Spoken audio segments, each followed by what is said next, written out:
And you're right, Derek. And this was just a really great season. It kind of all culminated. So one of the things Jimmy and I've been talking about is, can they repeat that? And so moving forward and looking at some of the moves they've made in the offseason, right? Adding Clay, obviously big, adding Quentin Grimes, adding Najee Marshall, losing Tim Hardaway Jr. and Derek Jones Jr. What do you think? Do you think that this is a situation where the Mavs can build on that and they're right in the fold for another? Or that was just kind of a one-off? We kind of had the magic and it's going to be tough moving forward. I mean, what do you think based on the moves they've made in the offseason and where we stand for another run next year? I really think that they put themselves in position again. I don't want to get carried away because I think the one thing that's a myth is that because you make it to the finals one year, you're automatically going to get back. It doesn't work that way. Injuries can come into play. You know, a new scene may benefit a guy like Clay, Dinwiddie. You talked about Grimes. And let's face it, let's really face this, that in order to go all the way to the finals, you have to be a little lucky too. And I thought the Mavericks got the right kind of breaks during the playoffs. Clay, I love because all he'll have to do is stand around and shoot. And I think it was Nico Harris that said he can still make shots. That's right. Be a big asset for the Mavericks. I thought, Jimmy, I don't know what you thought, but they lacked a knockdown guy that could step up and knock down shots. And having Clay is certainly going to feel that. And I just think that they made the right move. Getting a guy like Dinwiddie, who's familiar with the area and the team and the culture of the Mavericks, I think he'll help as well. Smart moves by the front office, like you said, Nico Harris and my man Finn. You know, it's, you know, basketball guys, have background, played the sport, played the game.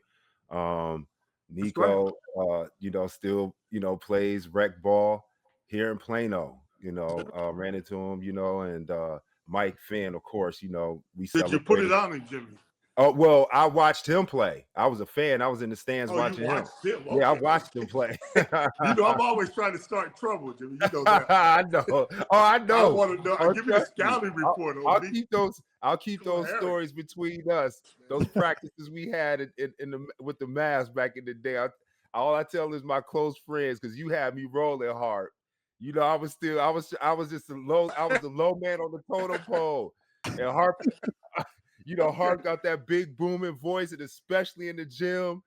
And we sit over there and practice going sideways, and Harp would just be like, "Hey, what's wrong with these cats in here?" And I'm sitting over here like,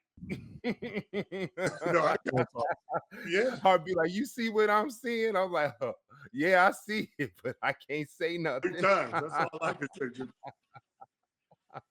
Yeah. No, but you bring back great memories for me, man. We had a lot of fun back then. Hey, and yeah, for sure.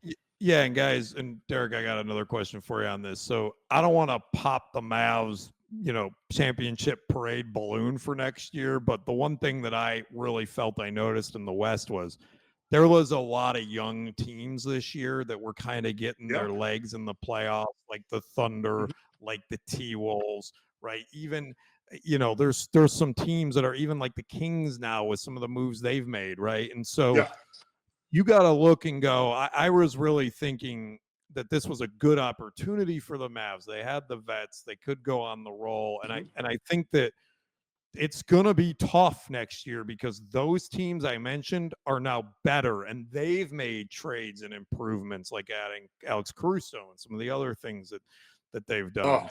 Just curious what you think about that, Harp. I mean, you talk Thunder, and I'm telling you, it's not if, it's when for the Thunder. I mean, their leader obviously is Kid Alexander, and he's, you know, he was second, I think, in MVP voting this past season. But Hartenstein, great addition. You already talked about all the Thunder in the NBA, so sensational pickups for those guys. And if you think about championship, I mean, you think about trying to be a championship caliber team, part of the process is you have to pay your dues. I mean, Jimmy, you remember when the Bulls and The Pistons used to go at it. The Bulls were trying to get past the Pistons. It just takes time. The more experience you get, the more you go to the well, you're hoping that sooner or later you're going to be able to drink out of the well. And I just think the Western Conference and the East now, based on some of the moves that have taken place, but the West is as tough as it's ever been. I mean, you can't take a night off in the Western Conference. I mean, Kevin Durant, Devin Booker, those guys are still in Phoenix. I know they didn't fare well throughout the year, but they will be back. Bradleyville, I mean, they are right there as well. Minnesota, Ant-Man is trying to take over the league, if you would. Yep. And it's going to be interesting. It really is. There will be no easy nights in the Western Conference this